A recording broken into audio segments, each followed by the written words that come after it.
Me and Wrath, we from the sticks. That's right, the country. You know we like them country thick. Yes, sir. Talk to him. Look at her gap when she walks. That's from traveling by horseback. It's a known fact. People talk, it's fat. Not like obese, but fat. Like she's a beast. She's in the kitchen dropping cactus and simmering hot grease. She's got them goals in her teeth. She rocks her rangers with the crease. Never a trick, only a treat with Justin Roper's on her feet. What's beat? She throws them hands like Deontay Wilder. With a pile of singles rising off the floor a mile high. She got it from shaking her cake like a California plate. Out all night, so she's sleeping in late. No need to wake her, you better skate. Dorothy Hammer keeps a hammer in her bag. Michael Kors popping tags, his pimping, never bragging, only dragging these bitches through the river. The hot boys are toys. She loves cars with mud flaps and making noise. A Hellcat on low pose with that bang in the trunk. A double pump pistol grip skunk, daring a bitch to jump. We like them country thick with no panties and no bras. In the front yard taking charge, fixing on cars. It goes down after dark. That's when she gives the light. That's when she rode it like a rodeo. I'm swimming tonight. We like them country thick with no panties and no bras. In the front yard taking charge, fixing on cars. It goes down after dark. That's when she gives the light. That's when she rode it like a rodeo. I'm swimming tonight. I gave her racks and she blew it at Family Dollar. Walking out, popping her collar like a backwoods scholar. Yep, she drinks a little boo. She raises a little hell. Though she's down like a Crown Vic on flat, she posts my bail. Her attitude is laid back, like fishing at the lake. Hot grits on her plate. She never came fake. She makes me wanna holler. My ride or die. Shotgun on standby. She place it right between your eyes. And she's banging Conway, twitting on he goes and no flies. And then she keep her kitty clean, but got mud on her tires. And she the type of thick chick to sport shorts with her boots. She's down the ride with Southern pride. She represent for her roots. And she can get up in that deer blind and hit her butt behind the shoulder. She country thick. Big booty, come give it to daddy. That's what I told her. We like them country thick with no panties and no bras. In the front yard taking charge, fixing on cars. It goes down after dark. That's when she gives the light. That's when she rode it like a rodeo. I'm swimming tonight. We like them country thick with no panties and no bras. In the front yard taking charge, fixing on cars. It goes down after dark. That's when she gives the light. That's when she rode it like a rodeo. I'm swimming tonight. Her sex appeal is straight rugged with the John Deere tap. She cut the bangs on the side with the real tree hat. Extra inches on the rope because her booty is fat. She in the purple lifted truck with the hitch on the back. And then she on a mission. Big body expedition. With a sign on the back that said, let's go fishing. She a freaky country girl. She like it when I work the plow. I'll be looking at her booty while she feeding the cows. I'll be flexing with my sticks and then she loving the style. She be riding bareback. I'm talking miles and miles. I like them country thick with blue eyes and a smile. In reverse cowgirl when she ride my 50 cow. We like them country thick with no panties and no bras. In the front yard taking charge, fixing on cars. It goes down after dark. That's when she gives the light. That's when she rode it like a rodeo. I'm swimming tonight. We like them country thick with no panties and no bras. In the front yard taking charge, fixing on cars. It goes down after dark. That's when she gives the light. That's when she rode it like a rodeo. I'm swimming tonight. Yeah, you know we like them thick. Yes, sir. BBW, fat with a PH, you know what I'm talking about? That's how we do it down here in the South, man. Yeah. Texas, baby, for real.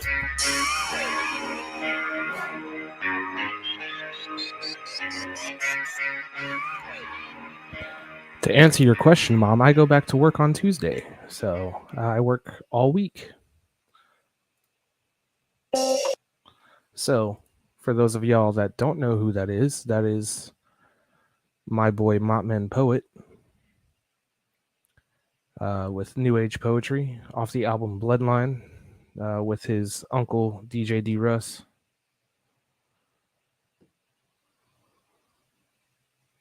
Let's see here. What to talk about today? Well, we're going to talk about the Army's new qualification that was put in to effect last year. So I've got this article pulled up. It's called We Are the Mighty. From We Are the Mighty. It says the Army's new rifle qualification is more realistic. So let's kind of read through it. It says, in 2019, the Army approved a new rifle qualification and individual weapons training strategy. The old qualification, the automated record fire, was developed back in 1956. Since then, the Army's battles and the way it fights them have changed. The new qualification, the rifle and carbine qualification, was developed with the same principles as the Army Combat Fitness Test. My lighting makes me look like a fairy. That better? No, probably not. It's because of my screen. There's not much I can do about that. So it more holistically assesses a soldier's ability to employ situational awareness, safe weapon handling, and core marksmanship competencies. Good Lord, I cannot talk today.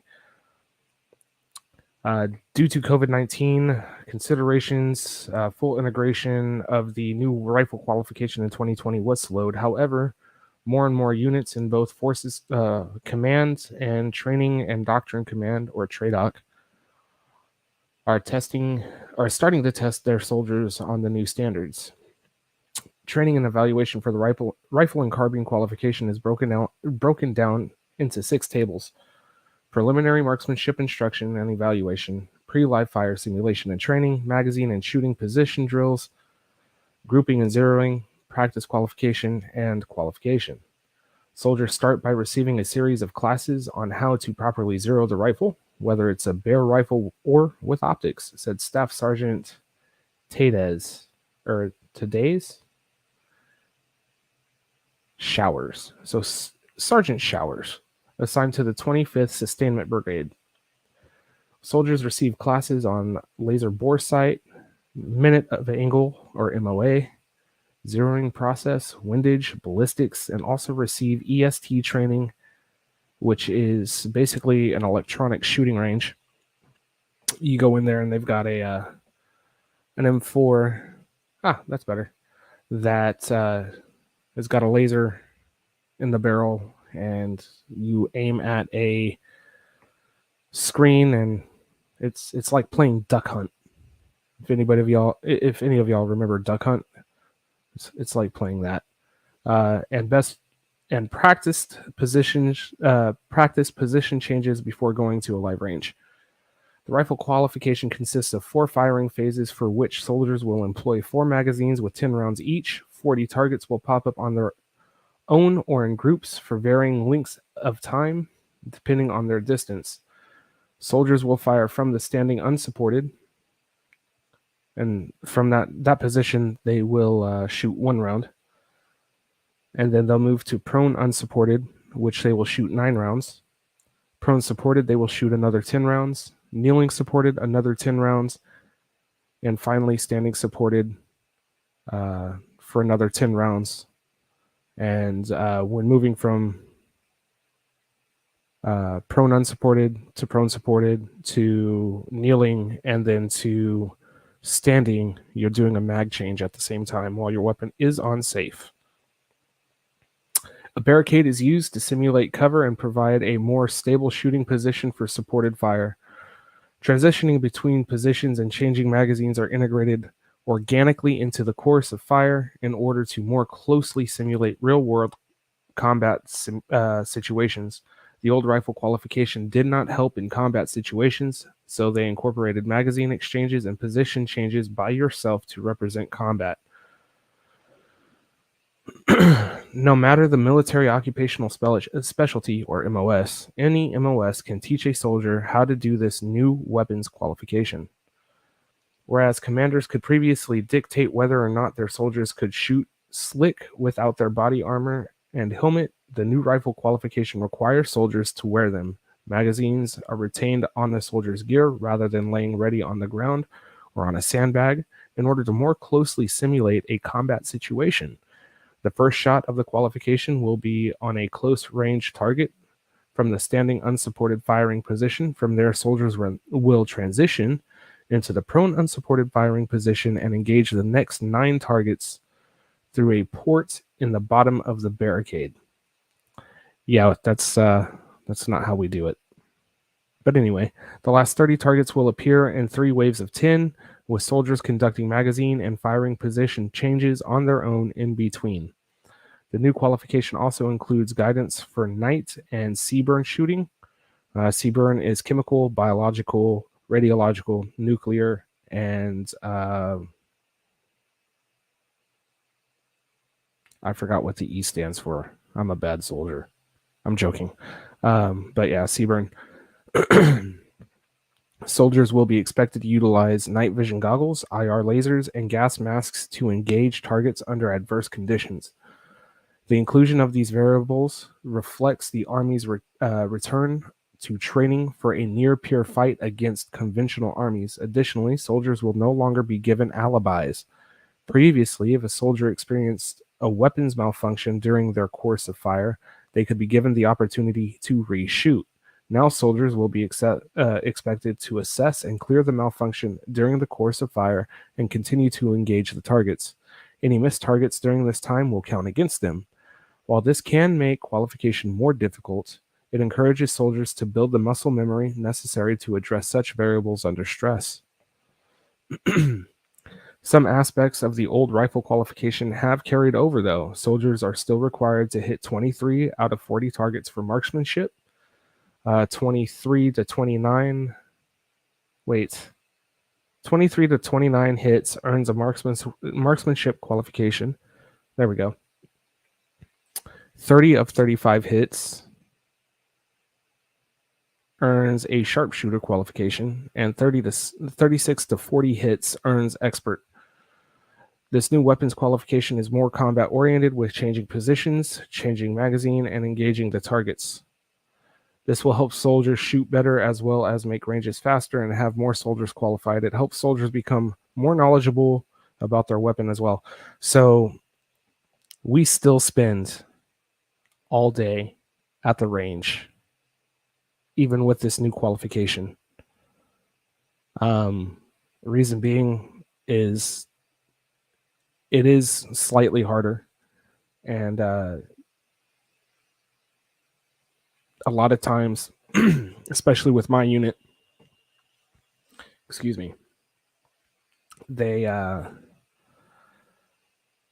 they like to share weapons. So now you have to go after that person, groups and zeros, and then qualifies. You then have to group and zero, so you can go qualify. Let's see, my mom says I should do a live with Triple T talking about how things have changed from when he was in the Army to me being in the Army now. I would love to do that, actually. I'm gonna probably message him and do it next Sunday. Either next Sunday or next Saturday. So, but yeah, so that's what the new rifle qualification looks like, and actually, or what it sounds like. I'm gonna actually show y'all what it looks like. Let me see if I can pull it up.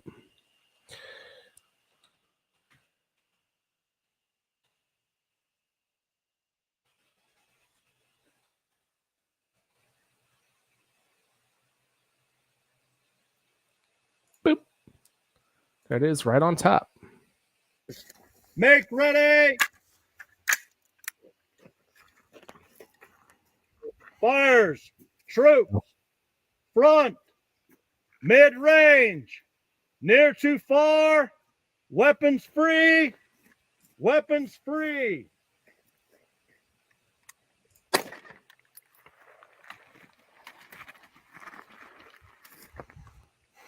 So he shot the one round, immediately went to prone unsupported.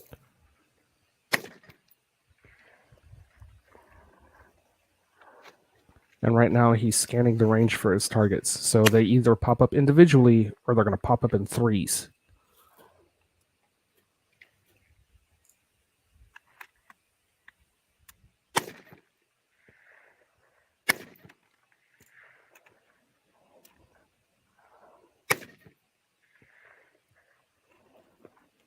And by the way, trigger warning for anybody that's scared of guns.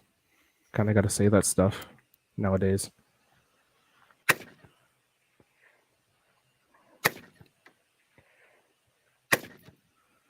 So the sight he's using is actually an ACOG. Reload. Go prone. For those of y'all that have never used a sight on a weapon like this, or like the military sites. So we have two different sites that we can use. We have the ACOG and the CCO. The CCO is basically a red dot, and the ACOG, and the CCO is also battery powered. The ACOG uses ambient light for the targeting, and it's got the range markings. I think up to 500 yards or something like that. I haven't used an ACOG because they're magnified, and it throws me off when I'm trying to scan the range.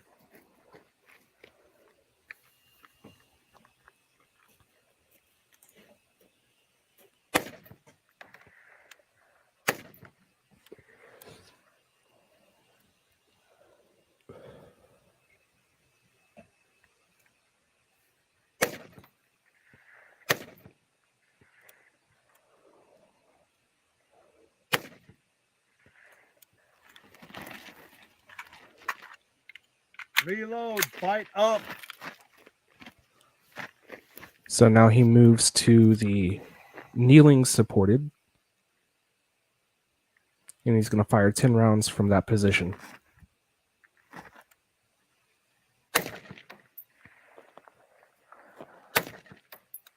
He or she, I should say, because I can't tell if that's a female or not.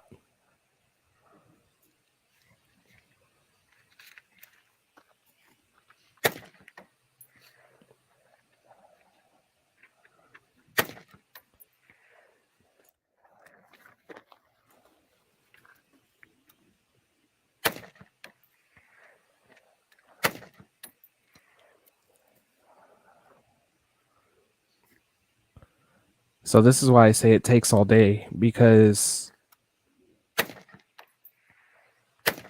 it takes about 4 to 5 minutes to get through one iteration of qualification.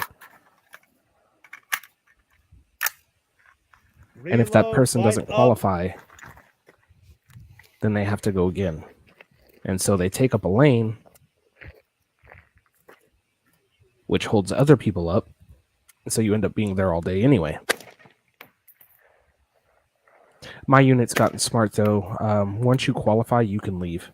You usually take your own personal vehicle, park somewhere close to the range, and then go out there and shoot.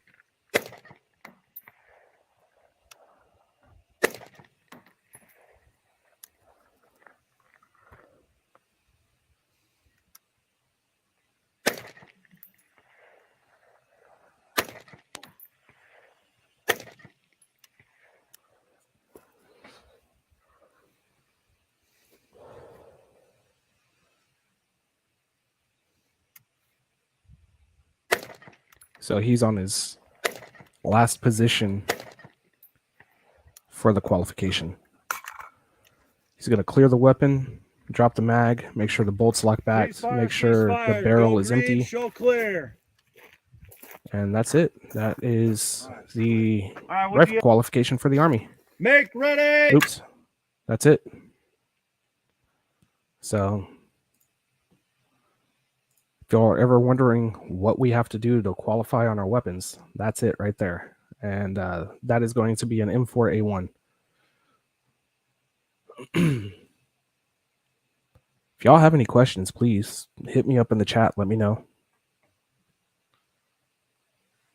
Maybe there's something you want me to cover. I can definitely cover it for you.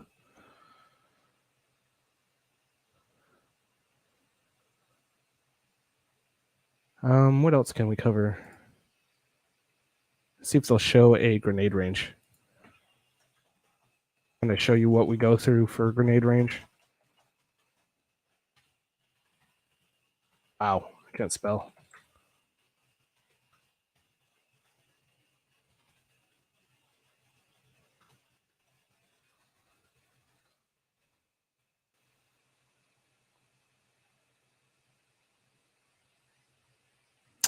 I did not share this out. Usually anybody that's subscribed should be getting a notification. If they didn't, that's my bad. Let's see. U.S. Army Infantry Hand Grenade Training and Live Throw. Yeah, we'll show this one. Here we go.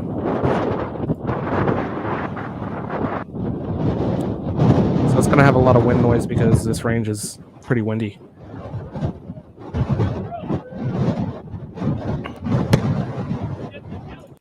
So the process for throwing a handheld bang, right, is you're going to hold it in your dominant hand, right? You're going to thumb the clip. You're going to twist and pull the pin. You know, sneak a peek, strike a pose, and throw that son of a gun out, and then you're going to duck and cover like he did. It's a pretty simple process. So YouTube hasn't been up on notifications for some reason. I saw on my home screen on YouTube you were live. Oh, okay. But yeah, so throwing grenades is pretty fun. You get to see the bang here. What?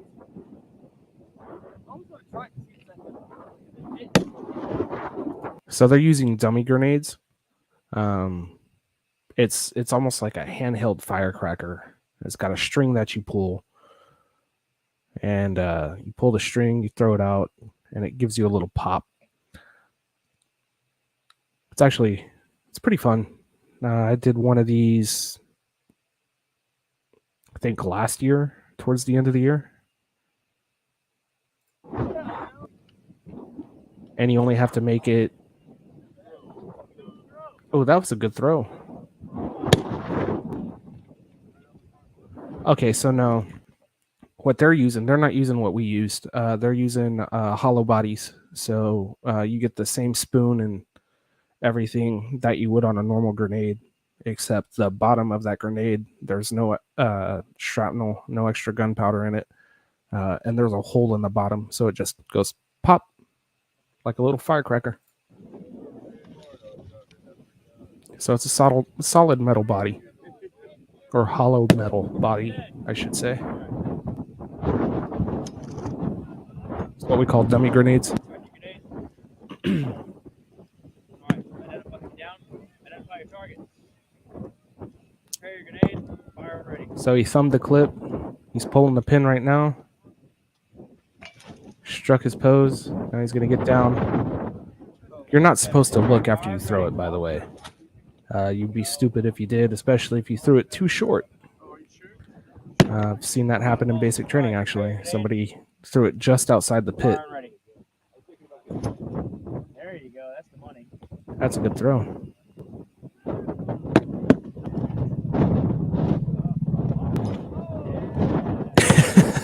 You got to throw a dummy grenade in summer camp for JRTC. That's cool, Mom.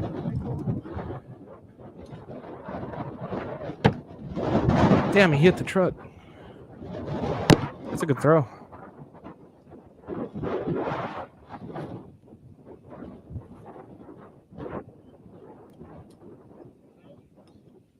So he just cooked off that grenade. Like I said, if that was a real grenade, he wouldn't have been that close. The shrapnel would have gone through the wood. Who was that? Much like I blame not being able to taste it. All right. Yep. Identify your target. See, Tim would be a really good subject matter expert on this because he had to train trainees on how to properly throw a grenade.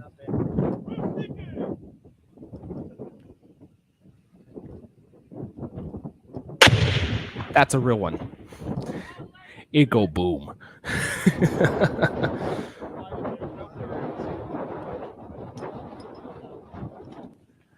So you may have heard me talk about cooking a grenade, right? So it's where you pull the pin out, you release the spoon, you hold it for a couple seconds, and then you put it where you want it, basically. And then within 3 to 5 seconds, it'll go off. But it's recommended that you don't do that because you could blow yourself up. You could blow your battle buddies up. Identify your target. Prepare your grenade. Fire and ready. There's a commissary. Yeah, much better. There's a sherbet they have. So they're still throwing dummies over here. This is the live one.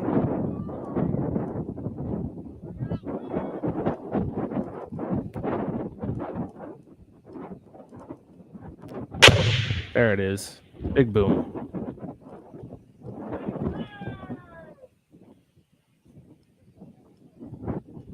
So yeah, that's the difference between a dummy grenade and a live one. Man. Excuse me. Let's see. We could go over the changes in Army basic training. I like covering military stuff. It's fun.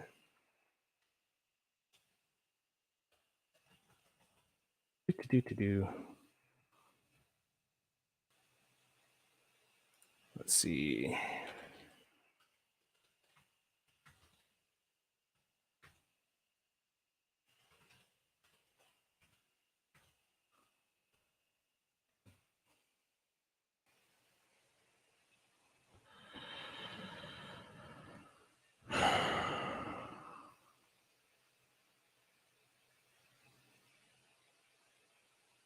Let's see. I covered that video a couple weeks ago or last week.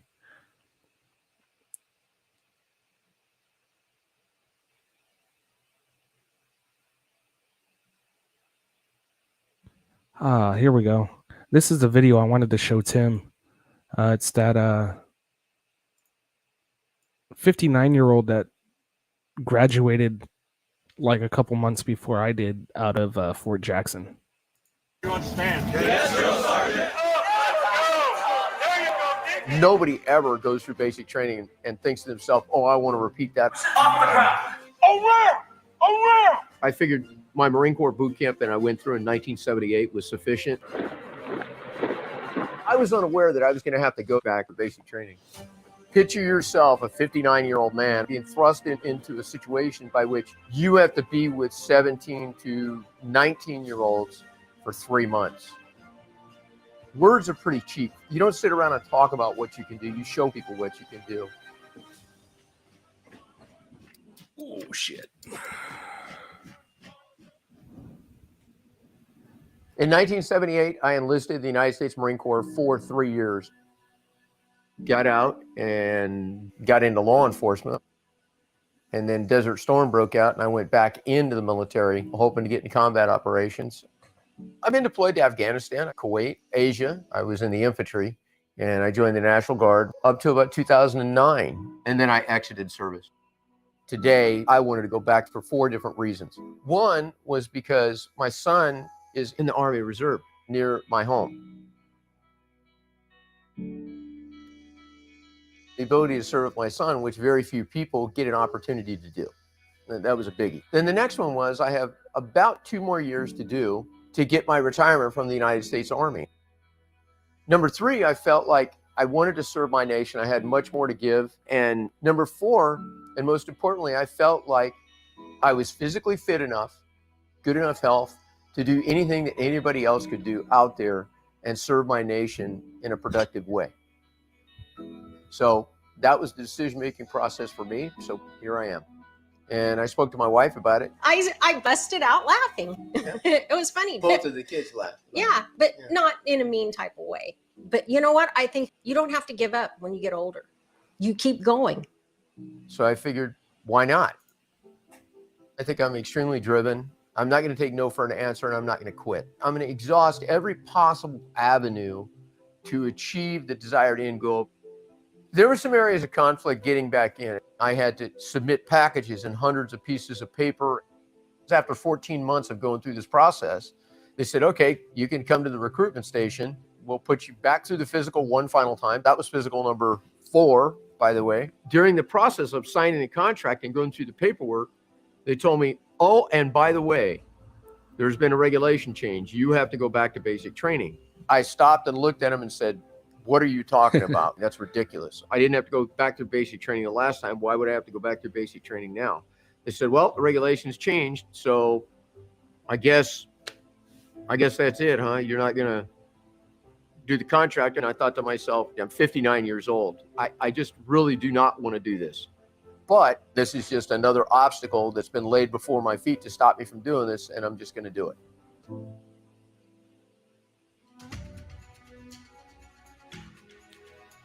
So there Get he off the arrives bus, to and there's drill sergeants 120th, waiting for you, and then that's where the fun and games which begins. is the end processing unit. The drill sergeants, when they saw me, were stunned. It became comical to me because I knew when a new drill sergeant would see me, they would instantly stop. There was like a moment of hesitation, and they would kind of look at me and then at some point walk up to me and ask me, "How old are you?" I've never seen anything like this. This is bizarre. Going through the training with the younger people, there was a burden on me as well to perform the best I could, to be an example to everyone there. People were really curious about why I was there and would tell me openly that it was really motivational and inspiring to have me there with them. If this 59-year-old old guy can do this, I can certainly do this. I'm not getting any breaks. I'm doing the same thing day in, day out. When they got punished, I was right there doing push-ups with them. Through the training, I won the confidence of the drill sergeants because I was able to do all the physical exercises, to do all the written tests, to do all the practical application tests without any problem whatsoever. I graduated in the top 10% of my class overall, but I was pretty glad to get out of there at that point.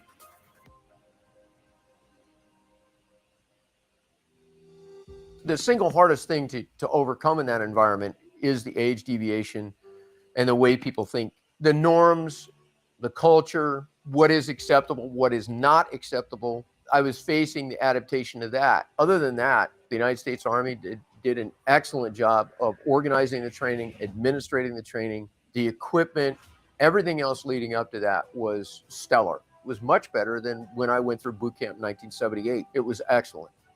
It felt fantastic to wear the uniform again and represent my nation and be part of the team. It's great to be back in the organization with my brothers and sisters in uniform, serving our nation, and just being into something bigger than yourself. Hey, Meg, how's it going? My personal mantra is be better. Look for something beyond yourself. Look for things that you can do and challenge yourself to make you a better person. So that is Staff Sergeant Gould. He went through basic training and graduated around the time that I got there. I got to Fort Jackson in August, so I believe I shipped out for Jackson August 10th, and started training about a month later. And he graduated in August, like late August. So don't let anybody ever tell you that you are too old to do anything, because he just proves to a lot of people at 59 years of age that he can pass Army basic training and deal with all the physical and mental stress that comes with it. So if you have somebody that tells you that you're too old to do something, show them that you can.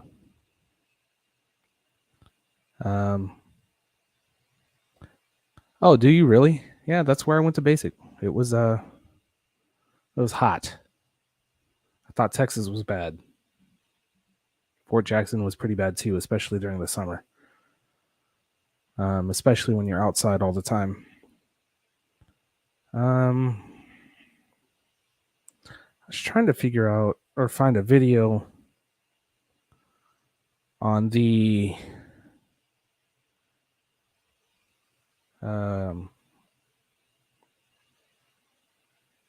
changes to the Army boot camp.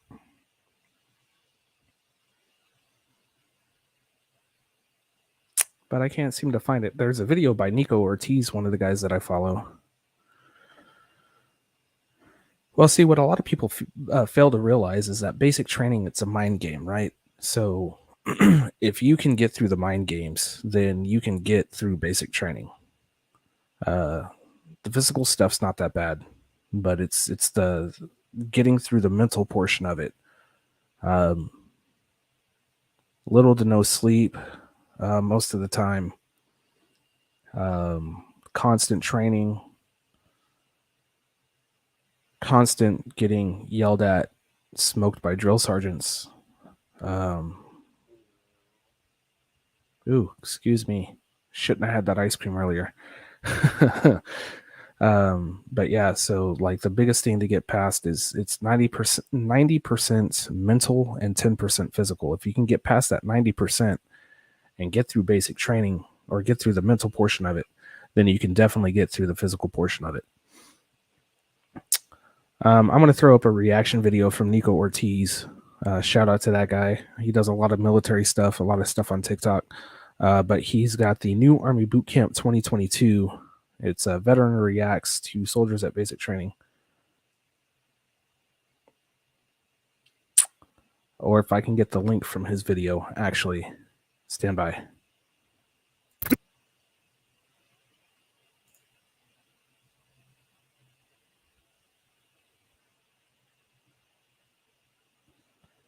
Man, he's got a partnership with freaking Grunt Style, something I wouldn't mind having.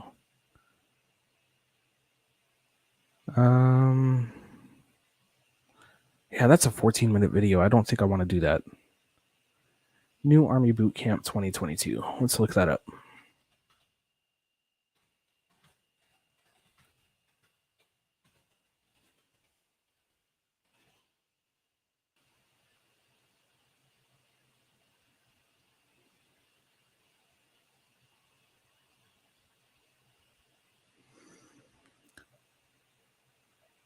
Man, I'm telling you, I can never find the new videos.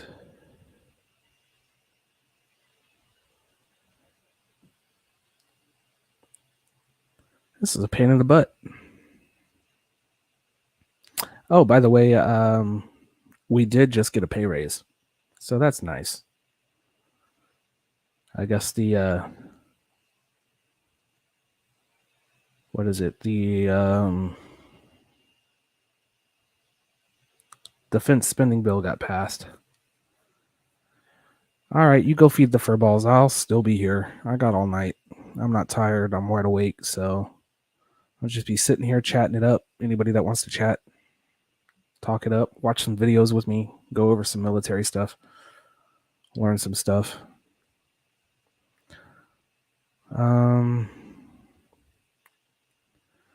Let's check Insider Business.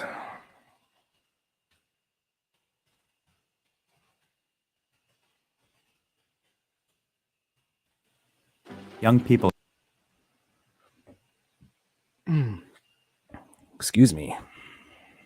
Let's see if they have the playlist up. We'll go through the videos real quick.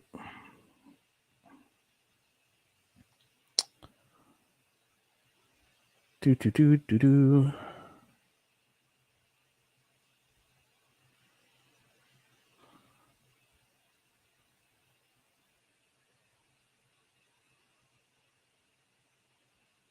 Trying to see if I can find the video that he reacts to, but Space Force,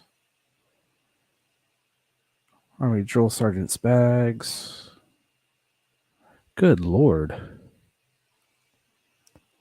How Army cooks are trained. They need to go to Fort Eustis and see how aviation mechanics are trained. That'd be a cool video.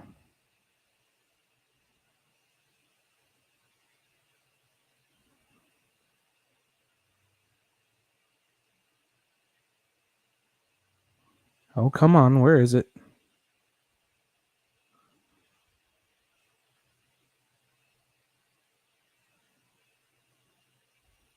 If y'all give me a couple more seconds, I'll find this video, I swear. Do do do do do do do do do do do do do do do. I've got sunshine in my pocket. I am right here in my zone.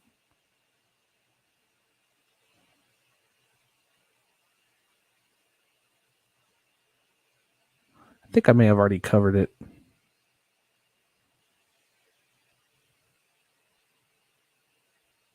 All right, so we'll cover a couple of videos as far as Army's new basic training.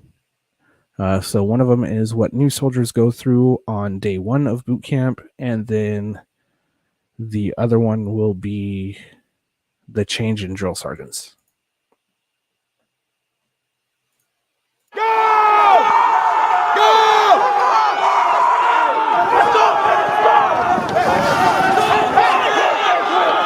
So they'll cover this event, but this is the new event. Rather than getting the shark attack, this is called the first 100 yards.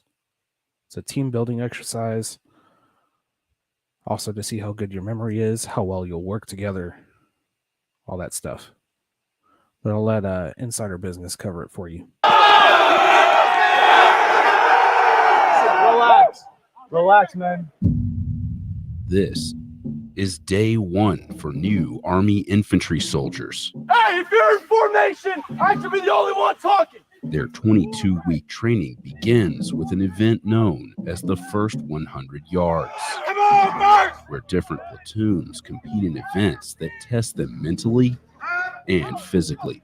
The entire intent behind it is that they understand that the Army is all about teamwork, winning matters, and it sets that tone for the rest of their 22-week cycle here at Fort Benning.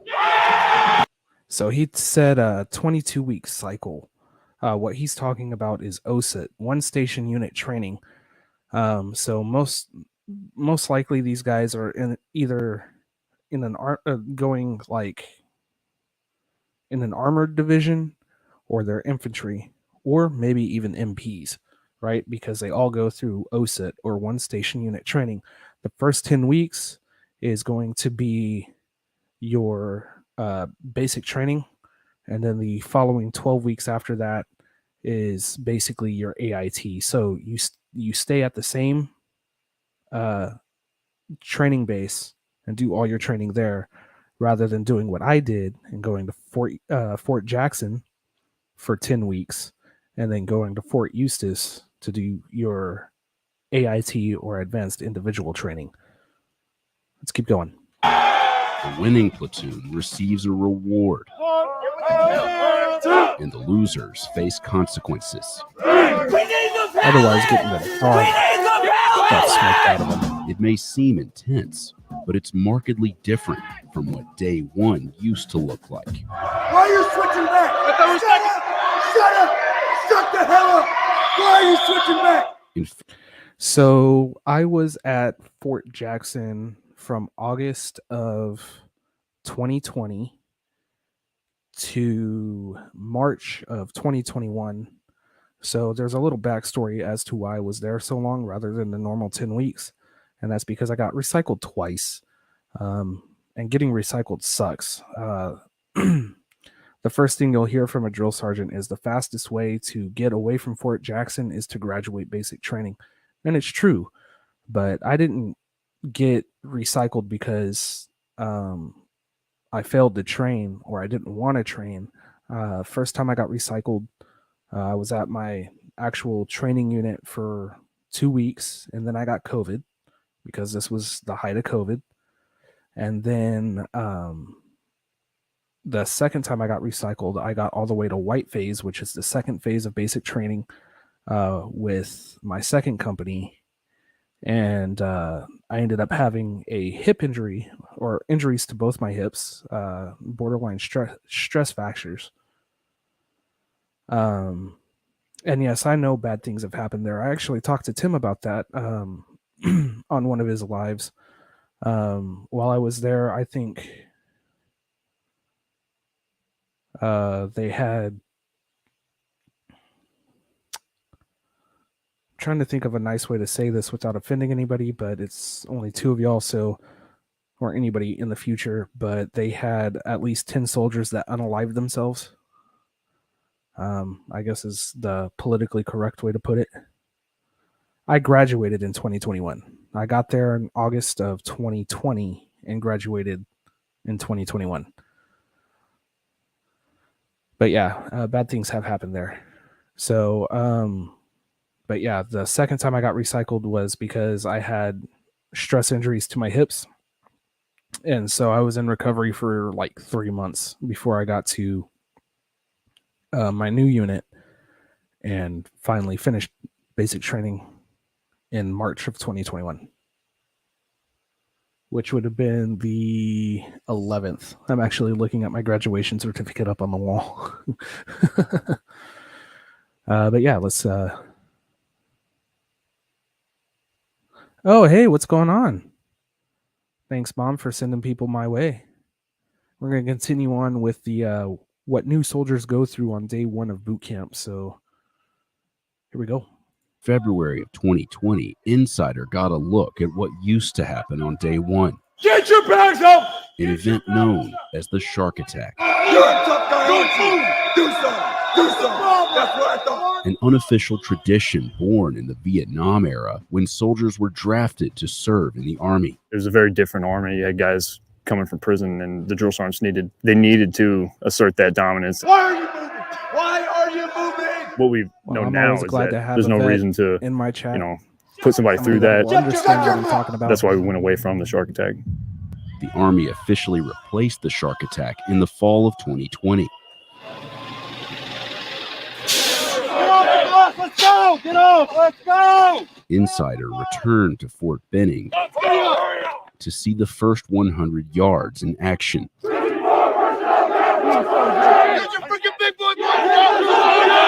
As far as it being easier, that's not the case. Straight to the front! The physical stress is still there. The mental stress is still there. We're not moving at the position of attention! And the drill sergeants bring the intensity.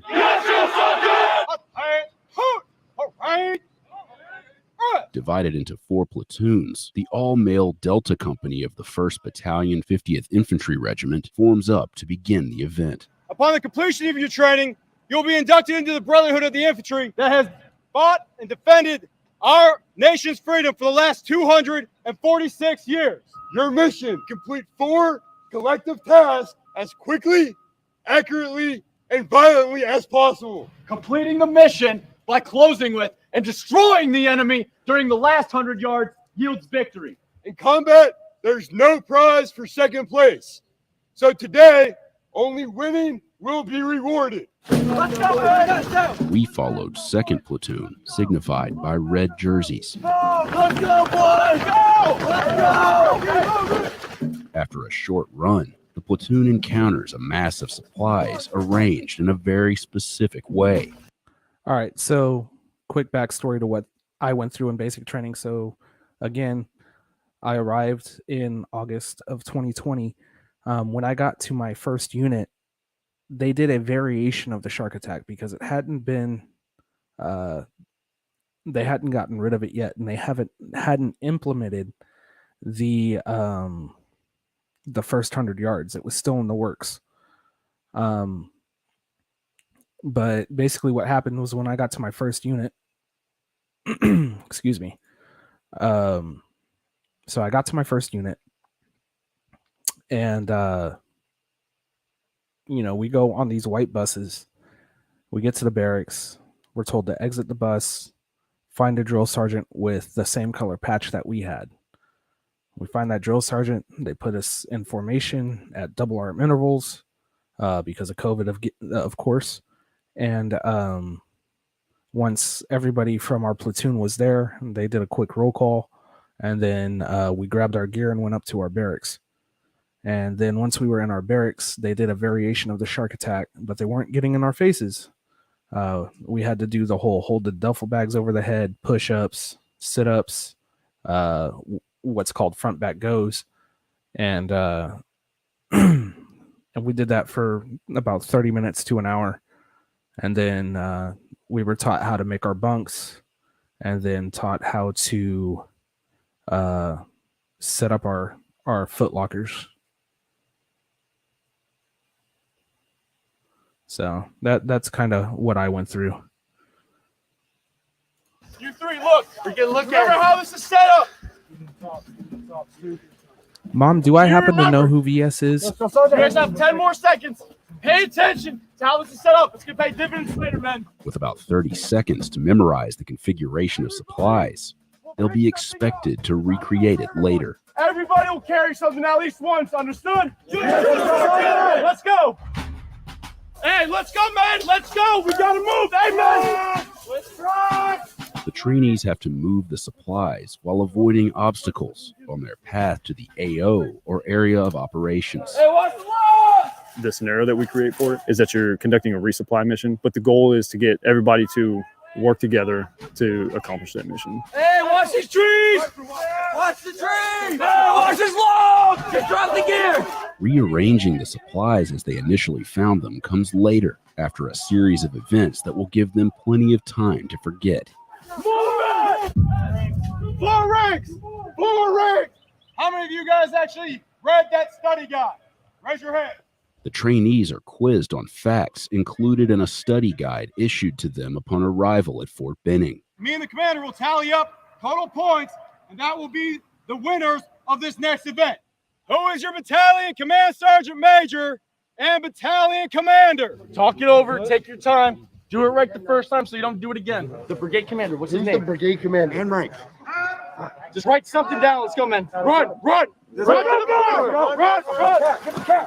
It gives you a little bit of insight for the drill sergeants as to what kind of guys you're going to have. And That right there just really kind of gets me, because that's the wrong answer. Just write something down and go. That's just going to get you in trouble. You want to be right, and you want to be right the first time. You want to do everything right the first time, because if you don't do it right the first time, you're going to get smoked, right? So let's keep going. maybe where you need to focus on as far as the development of the trainees. First, where's your answers? You gotta, if you don't fight to the front, man, you ain't gonna be winners. All right, man, go to the backs of your ranks. Hurry up. There can only be one winner. For this event, it was 3rd Platoon.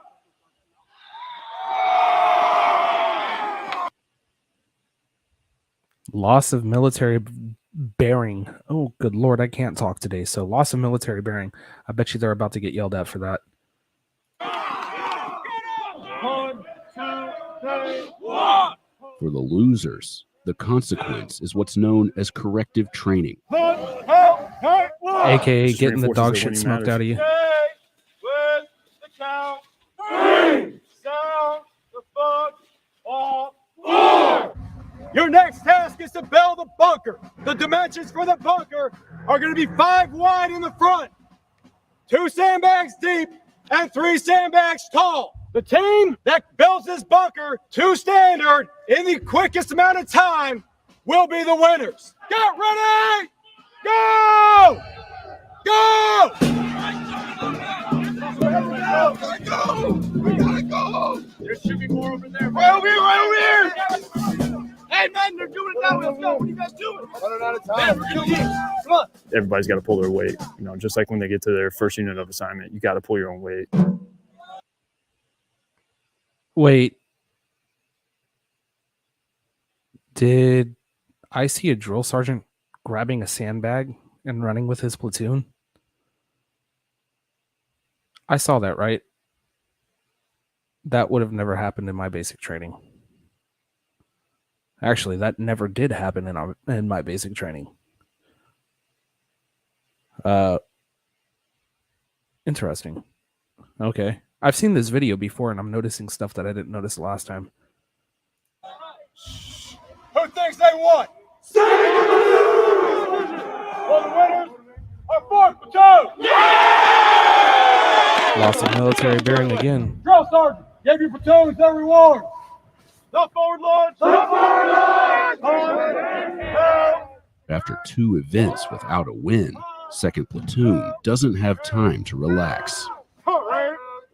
Their next task is to resupply the bunker with the supplies they carried through the woods. Build it exactly as you found it back at the road. Nearly an hour has passed since they had 30 seconds to memorize how the gear was arranged. Get ready, go! This was 3 long, 4 high, 1 in the middle between the 2 on top. Work together. You're going to mess it up. Work together. Communicate. 3 by 3. It's just a mentally challenging event. That was 3 long, right there. 3 long. Test and assess the mental capabilities of these individuals under stress now, and then, you know, see how far they come 22 weeks from now. It was 3, 4, 2, 1. Let me do it. How could that be applicable in combat? It can be as small as you have to be able to remember where the closest piece of cover behind you was. Just put something on top of it so it stays. Let's go. Once you're put in the stressful environment, now you have to remember something from before and you have to act.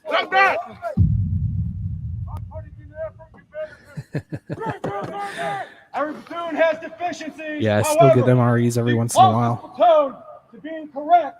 1 second platoon. Keep that military bearing, all right? Now go back to free rest. Drill sergeant, give your platoons their rewards. 1, 2, 3, 3. That's interesting.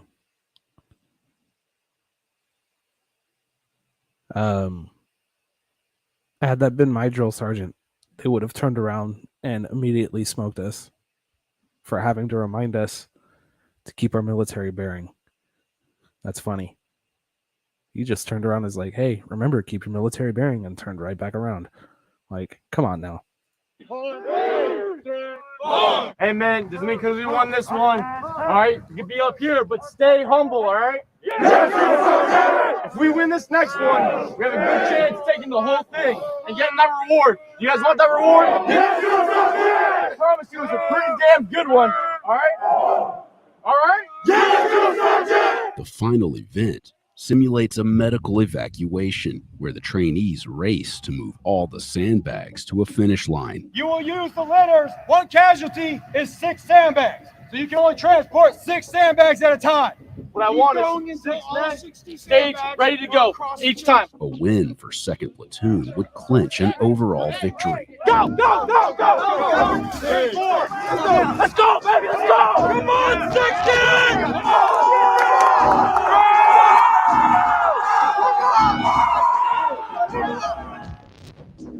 But a costly stumble could ruin their chances. Slow it down, let's go, let's go, let's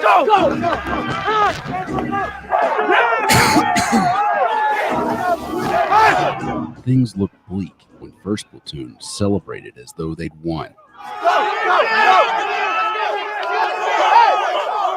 Form it up. Go to parade rest. What platoon do you think did the best across all the events combined? I keep hearing 2nd platoon, which is wild because points accumulated, they took 1st place.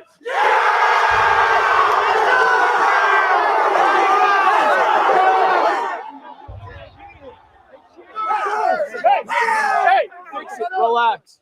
so over the next 72 hours, every meal, they will be the 1st platoon to eat for the next 3 days. On top of that, they will also not come down here to clean up all the sandbags and everything later today. That'll be 1st, 3rd, and 4th platoon. That is their reward. Individual soldier discipline, military bearing, you understand? Yes, we're going to win everything the whole cycle. You still stay humble, all right? We want them to be motivated, absolutely. Motivated soldiers are better soldiers. Stay humble while you're here. But there also needs to be a humble aspect to a soldier. Humble but not passive, same as aggressive but not reckless. And that's what that drill song's getting at is ensuring that military bearing's there and staying humble. I mean, I got to give it to that drill sergeant about teaching them to be humble, because I know a lot of guys during my basic training that didn't know how to stay humble, and they didn't give a rat's ass if they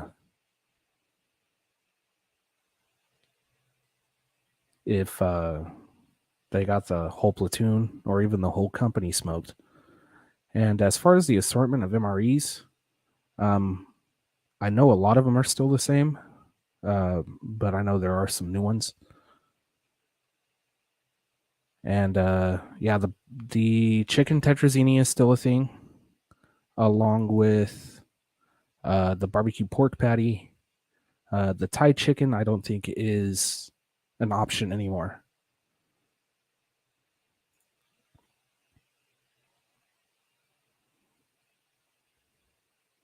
Oh yeah, for sure. I had one guy that I confronted while I was in basic training, and I was like, "Look, dude, you continue to get our company smoked, and it's yeah, tetrazzini is still a thing, But yeah, so we had this one guy that kept continuing to get our company smoked, or even our platoon, and I kind of confronted him, and I was like, dude, you got to stop doing this. He's like, why, you don't like to exercise? I was like, man, I don't mind exercising, but it's when we have to do it a lot during the day, you know, the body can only take so much. So I kind of need you to chill out, my guy. And he just didn't care.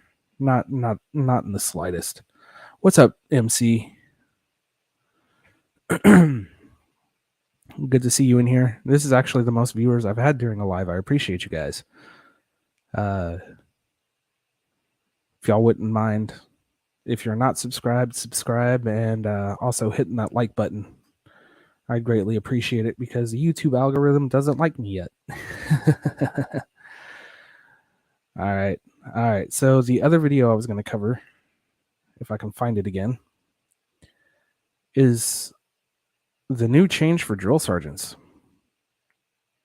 Here it is. And why they are training, or why they are changing how drill sergeants are trained. So I don't know if y'all know this, but I think it was a recent decision that they decided drill sergeants are not allowed to yell at trainees anymore. And so we're going to go ahead and play this video. It's a 15-minute video. I'll kind of interject. You're going to see a lot of the stuff from this last video along that are also in this one. So kind of push through that and see what the changes in drill sergeants. You're a tough guy. Do some. That's what I thought. You decided to join the army and you can't pick that back up. Shut your mouth. Shut your mouth. We're gonna win everything the whole cycle. You still stay humble, all right? Yeah. In the span of 2 years, the U.S. Army has completely changed its approach to training new recruits. Drill sergeants aren't cussing at soldiers anymore. If you got to use that language to get somebody to do something, you are not relevant in our army anymore. Which means the way drill sergeants are trained has also changed. That's frankly something that we adopted during the Vietnam era. It was because we had a drafted force. But the reasons for this recent shift may go beyond adapting to a modern volunteer army. We're having a hard time recruiting. I think right now we're at about 40,000 in a deficit. We also can't keep people in our army. I can tell you why you can't keep people in the army. And it's not because drill sergeants are yelling at people. It's because, what's up, Jacksonville Joe? It's because of bad leadership, crappy NCOs. They make it incredibly hard to promote. So for me, in the Army, I don't know how it is in like the Marine Corps or in the Navy or the Air Force, but in the Army, promotion from E4 to E5 and then from E5 to E6 is all based on points. And those points are based on your MOS. So I'm a 15 Gulf, an aircraft structural repair, right? So my points for my MOS, actually, let me tell you this. The max amount of points that an MOS can have to promote is 798, or the max that they need, right? So over the last couple of months, I've watched points from E4 to E5 range between 400 to 798. 798 is the max. Sergeant Nine Toes.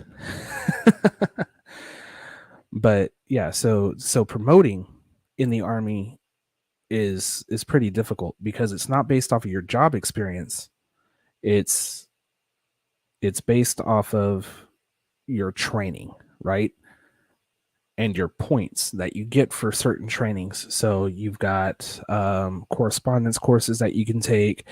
If you score high enough on your ACFT or your PT test, how you do on qualification, that all goes into your points. Also awards.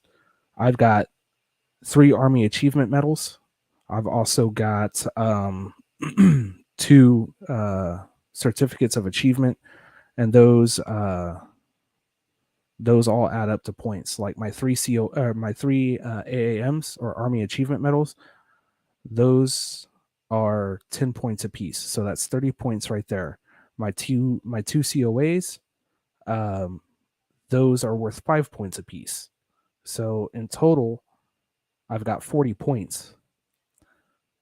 I got to do math now.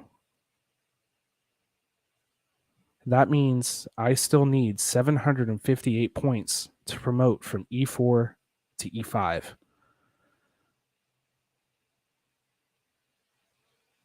Oh Lord, don't you dare do a live telling stories about me. Them's fighting words, mama.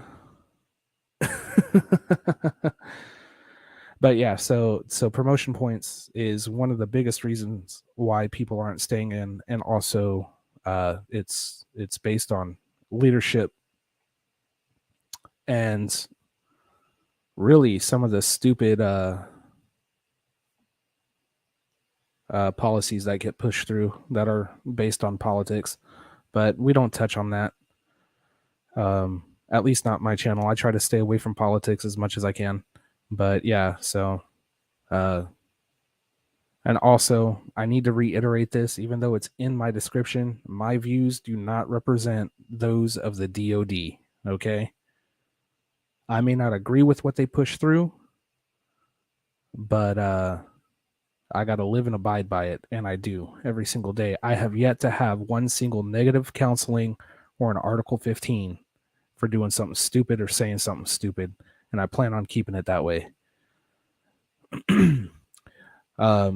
But back to the whole promotion thing. So from E1 to E2 to E3, that's all based on time and service or time and grade. And then the E4 is also based on time and service. So if you're an E1 for 6 months, you'll automatically be promoted to E2. And then E2 for 6 months, you'll get promoted to E3. So I got to do the math. And then once you're in for 2 years, you'll promote to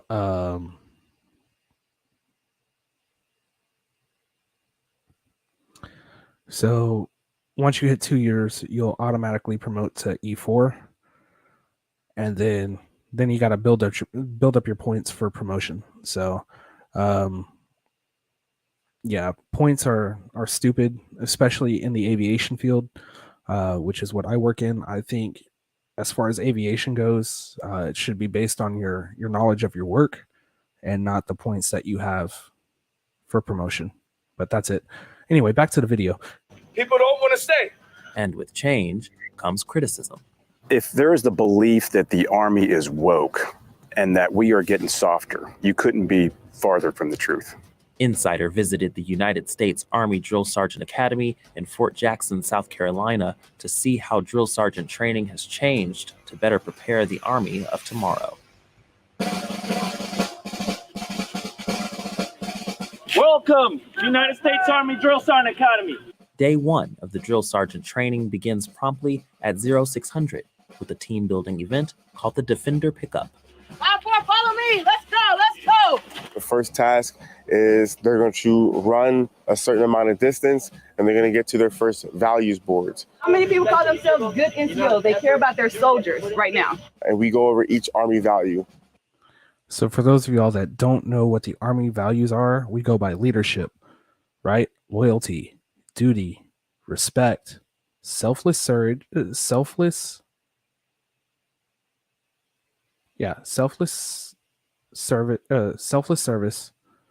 honor, integrity, and then oh no, I should know this. What is P? Oh man, I just made an ass of myself on a live. Hey man, you have a good night. I get everybody's got to work, got to go to sleep. leadership. So loyalty, duty, respect, selfless service, honor, integrity, personal courage. Got it. Okay. So yeah. So when they talk about the value boards, on each one of those boards is the Army values. This exercise is a new addition to the Drill Sergeant Academy. It shows candidates how soldiers are now welcome to the Army, and it also highlights the core values that drill sergeants are meant to embody. Let's talk about integrity. Be honest. Be honest. Give me some more. How's that tie into being a drill sergeant? After grabbing all of their value boards, drill sergeant candidates are shown a bunker configuration and given 30 seconds to memorize it. They're expected to remember exactly the configuration, how high it is, whether it's 2 sandbags high, 3. Have a good night, VS. I go live every weekend, so either I'm going to be playing a video game or I'll be covering some military videos or just chatting it up in general, watching random stuff. So, but in the video, this section that they just showed, they're basically doing what the recruits will do when they first get there, and that's the first 100 yards. So. Sandbags high. Yep, there's 3. There's 2 on top. Then they have to get inspected by the senior drill sergeant of that platoon. Drill sergeants, you have one tiny infraction. So go ahead, secure your boards, make your way back to the IHG hotel, figure out, come back and make a correction. The final step of the event requires platoons to stack their value boards, which if correctly done, reveals the drill sergeant badge and motto. Once they see that, it's kind of the, oh, hey, I'm actually in drill sergeant school. It's here. This is real. You know what, man? After working with y'all for the last, couple of freaking minutes, hey, y'all gonna be good leaders. Y'all gonna be good drill sergeants. So I'm not even worried about that. The Defender pickup is modeled after an exercise called the First 100 Yards, the day one training competition for new infantry soldiers, which replaced the more controversial Shark Attack. Damn, I'm good. Right there, look at right there! We're breaking a lot of habits from the civilian world. And nothing better than a little hey, shot to the Lori, how's it system going? to establish that drill sergeant is in charge. Yelling at a trainee, yelling at an individual, period, they get into defense mode. They shut down, right? Those barriers go up. And once those barriers go up, it's pretty hard to really get to the root cause of situations. So that's their excuse for not yelling at trainees anymore, because trainees will shut down. I think yelling at somebody, not you yelling at somebody, but you being yelled at, can actually build. No, you won't be sniped or kicked. You're funny. I think trainees getting yelled at by the drill sergeants, it builds a certain self-confidence, and I think it'll also toughen you up. But they say that trainees like to shut down, and they can't get to the root cause of problems. So I don't think not yelling at trainees is the best solution. I mean, I've been yelled at plenty. It's just all about how you take that constructive criticism while someone's yelling at you. It's that mental mind game that I was talking about earlier. With a new approach to training in mind, future drill sergeants learn the 3 different methods for training recruits. On the command at ease, the soldier may move. However, he must remain standing and silent with the right foot in place. These methods give drill sergeants the ability to customize their training instead of a one-size-fits-all approach. Everybody drives different. Everybody does something different ways to skin a cat. But here, the purpose of what we're doing here at the Academy is to have a standardized way of effectively training trainees to do something. Though there's flexibility in how drill sergeants can train new recruits, there isn't always flexibility in becoming a drill sergeant in the first place. Of the 2,200 drill sergeant candidates who come through the Academy each year, on average, only 35% of them volunteer. The remaining 65% are DA selected, which means they were nominated by their superiors and assigned a tour as a drill sergeant. What went through your mind when you got that? I got a bit emotional because I was like, I I have 3 kids. First thing coming to your mind is like the hours. My kids are young, so I felt like I was going to be taken away from them for a while. It wasn't my first choice. My husband was deployed. I was at home with a kid by myself. Yes, Mom, you being strict prepared me for basic training. Also, a lot of life lessons that I had to learn in a very short amount of time. Yeah, some people can't handle the mental game. That's why we had so many issues with suicide rates in basic training. Like I said, the time that I was there, we had 10 soldiers or 10 trainees because there weren't soldiers yet. You're not a soldier until you graduate basic training. But we had 10 trainees that committed suicide while I was at basic training. So they definitely, some people just can't handle the mind games, but if you can just stay mentally strong, you can make it through basic training. It's not all about physical fitness. I mean, there is that element, but it's more of a mind game, and you have to learn how to play that mind game back. I'm working full time, so I thought it was not ideal, and I didn't want to do it at first. Has your mind changed? Yes, 100%. It is 100% changed. Being here has given me a whole new perspective on being a drill sergeant and being in TRADOC and training trainees. While the Army has to choose more than half of its future drill sergeants, it can't choose future soldiers. And recruitment, especially among Gen Z, has been on a steady decline. According to a 2021 survey from the Department of Defense, young people ages 16 to 24 are less inclined to join the military, reaching the lowest level since. Okay. There's a couple of reasons for those low recruitment levels. One, in 2001, anybody born in the 90s will remember this, or anybody born before 2001, really more so before like 97, 98 will really have a good memory of it, is 9/11. After 9/11, recruiting skyrocketed. Everybody was super hoo-ah and patriotic, right? Well, the problem is politics has ruined a lot of things in this country, and one of those things is patriotism. I can see why some people don't want to fight for a country that doesn't give a crap about its citizens. Like I said earlier, my views don't represent those of the DoD. I'm just going to tell you how it is, right?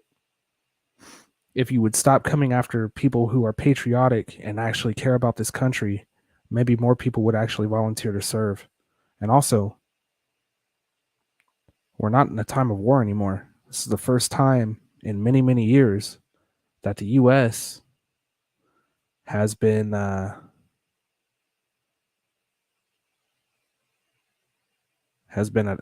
in a time of peace, really. We haven't been in an actual conflict. Yeah, we're sending stuff over to Ukraine, but we're not sending soldiers over there. Now, we are sending soldiers to like Poland, Romania, even Germany, just in case. Like we've got the 82nd Airborne over there. But we're not in an actual conflict. We're basically pulling guard duty, right? And yeah, hearing that you could be deployed for 5 to 6 years over a 12-year period is definitely a downer and will definitely deter. But I think the Army needs to come up with better ways other than being politically correct to recruit. I've got some ideas. The Army probably wouldn't agree with it, but it'd probably get people to join. But yeah,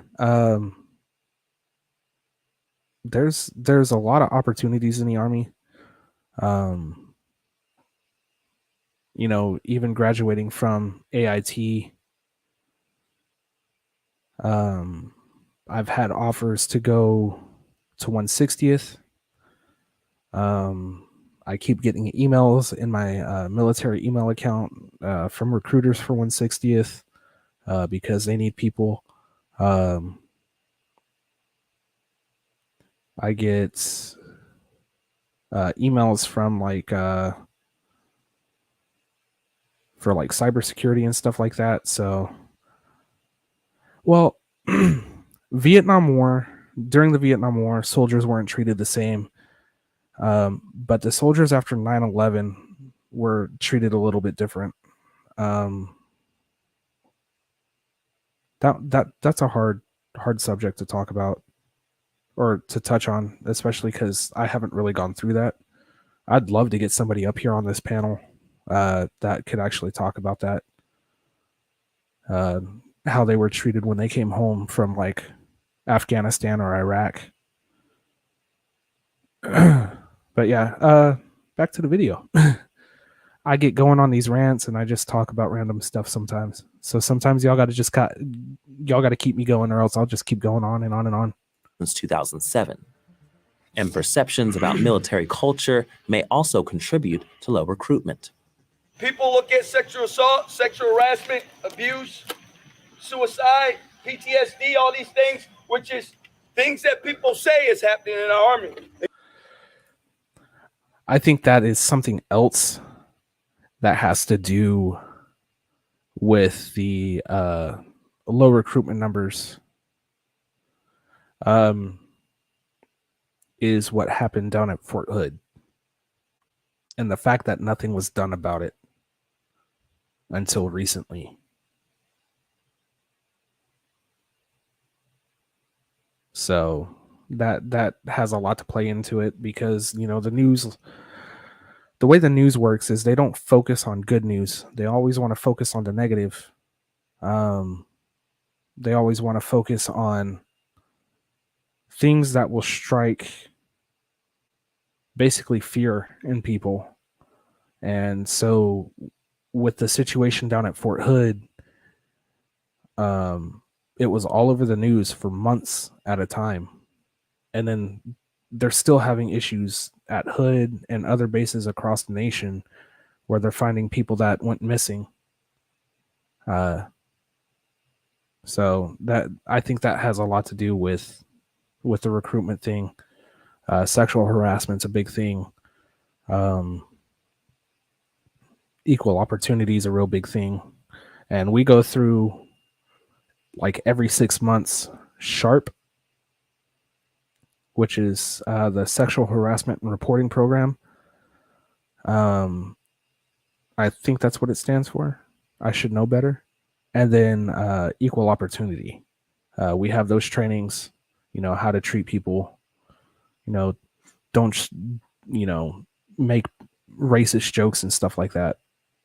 It still happens, but some people are thicker skinned than others. And you all are the ambassadors to make change in that rhetoric. You all over the next 2 or 3 years have an opportunity to change the dynamic.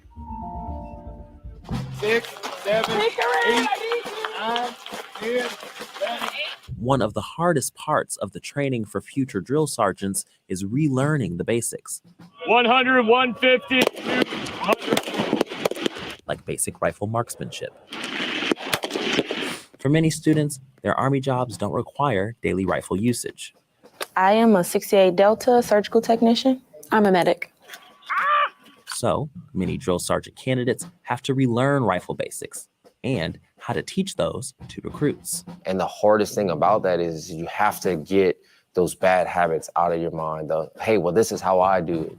Because how you do it, you might not be able to communicate that effectively to a trainee. So coming back here and having to learn those basic fundamentals, the way that you're going to teach them, it is a little different from what I was accustomed to back home.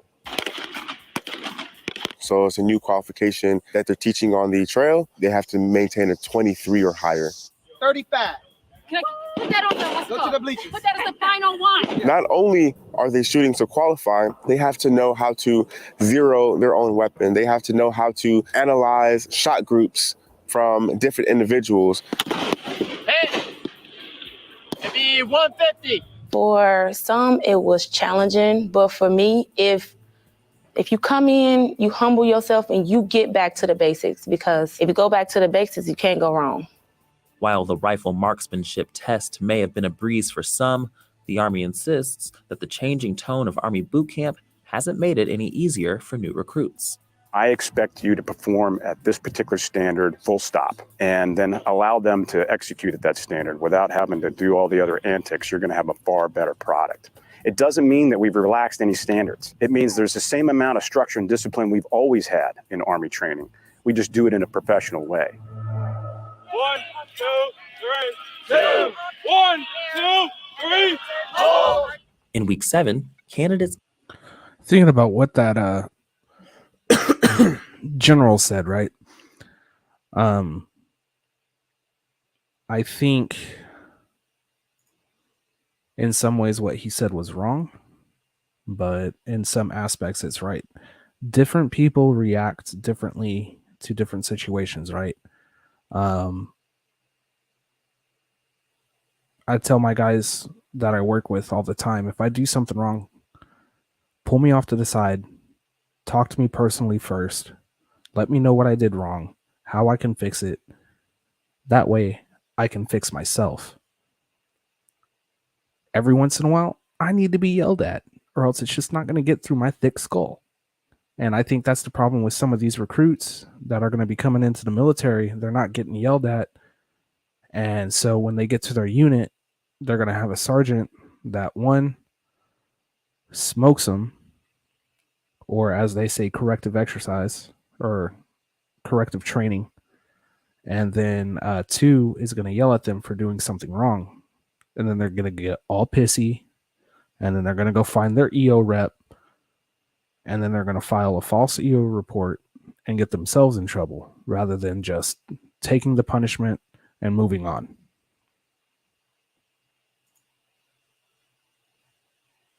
complete their physical readiness training evaluation. I'm Drill Sergeant Candidate Arteaga. I will be the PI this morning. Fall in, then to left, march. Your main job is the op tempo of the actual PRT session. So your cadence, your count, things of that nature, and you're saying whatever the exercise is. You're basically the one on the stand. Without warning, the drill sergeant leader will tell the students to switch places. Move! And after switching roles, the other student will have to pick up exactly where the previous student left off. Quadruplex! Quadruplex! Your hips are going to drop all the way down to the marching surface. What that means, you may need to unlock your elbows. So you do the other counts fine, but then you get to that last one, you say 1, 2, 3. You need it 1, 2, 3, hold. So that gave you a total of 77 points, and that gave you an 85. Any questions? All right, so initial hear from you. With a week left at the Drill Sergeant Academy, the only thing standing between the students and their graduation is a grueling culminating event. Unlike other training drills, the culminating event is the first event entirely run by the students. They plan it, they resource it, and they execute it entirely on them. Each squad of drill sergeant students is put in charge of one of the events. And this is where we want them to fail. You know, we want them to go through the hiccups now of the resourcing piece so that when they get on the trail, they understand that, hey, things will happen and I have to adjust, you know, on the fly. There are 5 events in the culminating training event. First event is the battle march and shoot. It's basically a stress shoot. So they march a certain amount of distance, and then once they get to their objective, which is a range, they immediately drop their rucks and get down into their fighting positions, and they start engaging their targets.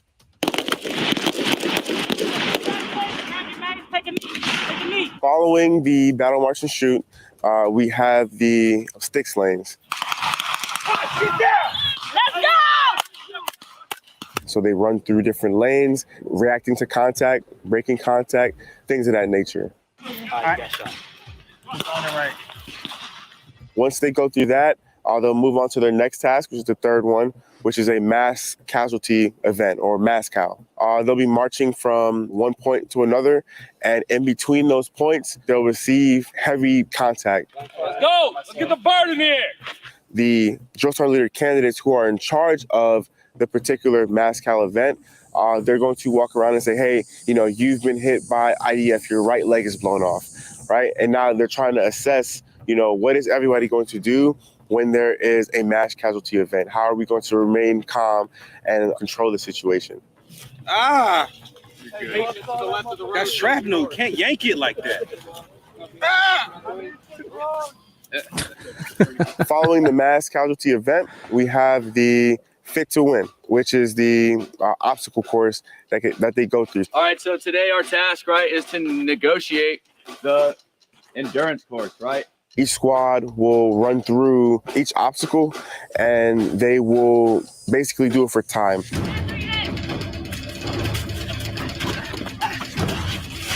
Lasso down. We're good.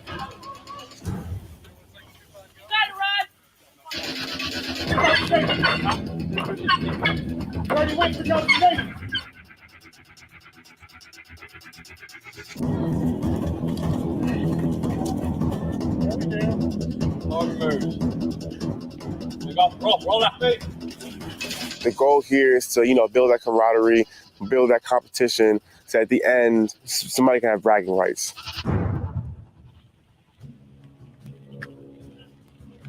And the very last event of the culminating training event is the 5-mile road march. Only 5 and this miles? is huge because this is the first time that they are actually called drill sergeants. We pin the badges on them, we congratulate them, and we also celebrate in a little grog ceremony. So it's only fitting that we do a grog ceremony for all of you, representing you becoming drill sergeants.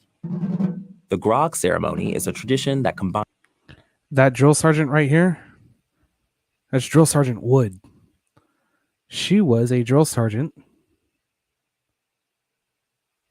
at Delta 134. Drill Sergeant Wood is transgender. The first transgender person I had ever met in the military. She, because I have to call her by the correct pronoun because I can get in trouble for it. She transitioned from male to female. You want to talk about a culture shock? Running into somebody that actually was transitioning while in the military, and the military paid for all of her surgeries. It's crazy. I thought I would never see this drill sergeant again, and here she is in this video. It's crazy. She's cool as heck too. Like, I did a lot of ammo details with my last unit because there was a portion of time where I had already done everything that unit was doing. And so they just needed somebody to help out with ammo details. So I got stuck on ammo details, and she always led up to ammo details, and she was really cool. Every once in a while, she'd sneak down to the PX, be really cool, grab us a couple energy drinks. But I hate to call her out like that. But one of the best drill sergeants I've ever had. She's cool, she's fair, but she's tough. I will tell you that. I was not expecting her to actually be a senior drill sergeant. That's pretty cool. I'm proud of her. Good for you, Drill Sergeant Wood. Finds an odd mix of liquids, creating one unique punch or grog that drill sergeants all toast and drink. The drink of choice is Red Bull. It gave us wings. I have Tapatio to add to the grog, and it represents duty because, like duty, it is a little spicy sometimes. That's gotta taste horrible.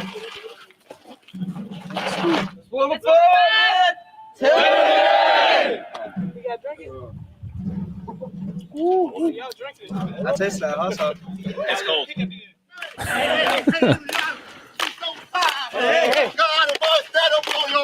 The final week of training begins with the Commandant's Run, a ceremonial exercise where the Commandant joins the graduating class one last time. Remember, all your soldiers want to see is your effort. 9 weeks after joining the academy, it is graduation day for 83 new drill sergeants. To become a highly motivated, well-disciplined, physically and mentally fit soldier. Drill sergeants receive their campaign cover and officially begin their tour as a United States Army drill sergeant. People, they see the uniform, they see the hat, They see their sons and daughters go off and put on that uniform. And we have this misconception that that human element has been removed, when in fact, it's actually the complete opposite. I am ready to get started. It's going to be the next 2, maybe 3 years of my life, and I want to make the most of it. My nephew just recently joined the Army, and I get to set the example. Like, I am the standard. It's an honor for me. The Army needs you to be a very good leader, Drill Sergeant. Please take care of our soldiers.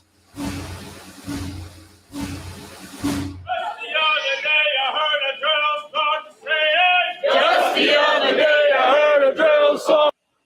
All right, so there you go. That's some of the changes that they've made in how drill sergeants are trained, and then kind of an explanation of why drill sergeants aren't yelling at trainees anymore. I may not agree with it, but it's what the Army wants, so we'll go with it, right? I want to thank you guys for tuning in. Thank you for the love, for the support.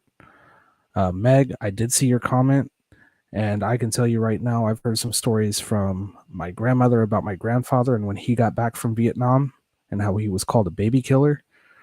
And it hurts to hear that people felt that way about Vietnam veterans.